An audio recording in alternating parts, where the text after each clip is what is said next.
He really takes care of us, the family. Ako at yung tatlo naming anak. Alam ko, hindi papayag si Lisa na may problema, na aayusin niya kagad. That you always know that she has your back. So, yeah.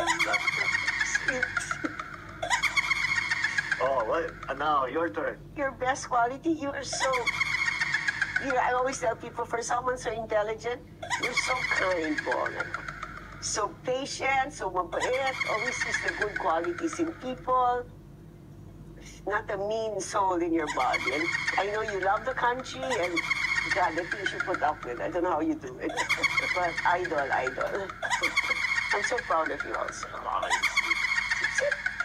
Ano po ang love language ni PBBM at ni FL Lisa? What is that? Love language. No, I know, but what? I don't know if we can. I think laughter, right? I mean, we just... I think so. I think it's just really that's a hard question. I know. We just try to, I suppose, to be with each other as much as possible. And as I said earlier, snatch what little time there is in both our busy schedules to spend time with one another. It's really time, because that's, of course, the most valuable thing. I don't think there's any language. I don't think you can put it down to one thing. There's so many things that we do that... Kasi my husband's deep. Parang, you know na that he loves me. Okay, kachat. Nakukornihan talaga ako kay Tulfo. I'm assuming this is Mon Tulfo's statement, no? Wala lang, na-cringe lang ako sa kanya. Kasi sabi ba naman na kung ano-ano na daw pinagsasabi ni former President Duterte and so on. Parang, anong planeta ka galing? Ang dami ngang pumapalakpak, ang dami ngang nadala tuloy dun sa mga statements eh. Sobrang nagtatanong na, ano pa ba? Ano pa bang kailangan nating gawin? Diba? Yan. Ang saya-saya. Minsan ang sarap yung click mo yung block. Parang, tapos makikita mo na later on, wala na yung mga words. 1% business tax, Duterte, BBM, 3% na! Oh my gosh. Sabi ni Rolando, 2 unit service buses, Apex Mining, tinamaan ng landslide. Check natin, may party pa sa Malacanang. So, sabi ni Facebook user, press release nila, bumaba ang crime rate. Sabi ni Pobreng Pinoy, PRD owns the narrative. Lahat nakatutok kung ano sasabihin niya. Totoo yan. So, yung mga tools, hanggang doon na lang, derivatives na lang yung kanilang mga hirit dyan. Mga China, mga pagpahingahin yun na si Duterte. Yeah. Tama. It would be funny if you were able to persuade even just one person. However, sabi Cloyd, vlogger sa YouTube patuloy nagkalye survey, BBM versus PRD, sinong magaling na presidente? Nako, sa 1,000, 5 lang ang nag-Marcos at kadalasan sinasabi, drugs daw, bumalik na. Haray. Sabi ni Ismes, SG boy.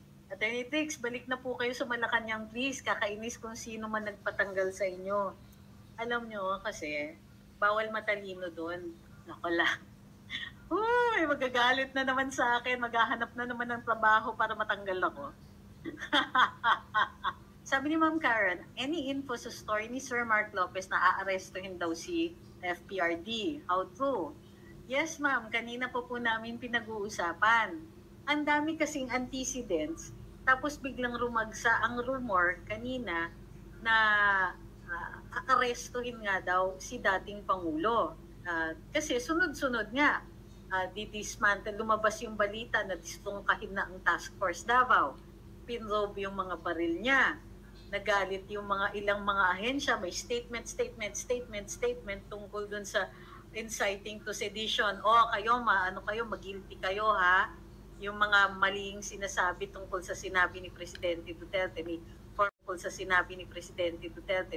former President Duterte. Stop twisting his words. Nakakapahamak yan. So, yun. Dahil yung sunod-sunod yung mga ganon, tapos yung mga ahensya nagsasabi na, inciting to sedition yan. Meron pang nagsasabi na scurrilous libel daw. yung sinasabi tungkol dun sa presidente at yung paggamit niya ng bawal na substances, di ba? So, dahil sunod-sunod yung mga ganun na diskusyon, yun yung mga antecedents, lumabas tuloy. And very credible yung mga sources dito. Of course, si Spock's Harry, pangunahin yan. Na yun nga yung mangyayari. And supposedly, mangyayari dapat yan today. Para sa akin, medyo nakahinga ako ng malalim nung banda alas 4, alas 5, nung medyo, tapos dumidilim na. Tapos in-announce ni CSAFP Browner na hindi daw tatanggalin na ang Task Force Davao. So para sa akin, necessary yun eh. Kasi baka magkagulo kung may Task Force Davao tapos biglang may mag-serve ng warrant of arrest for whatever reason, hindi natin alam. So for whatever reason, necessary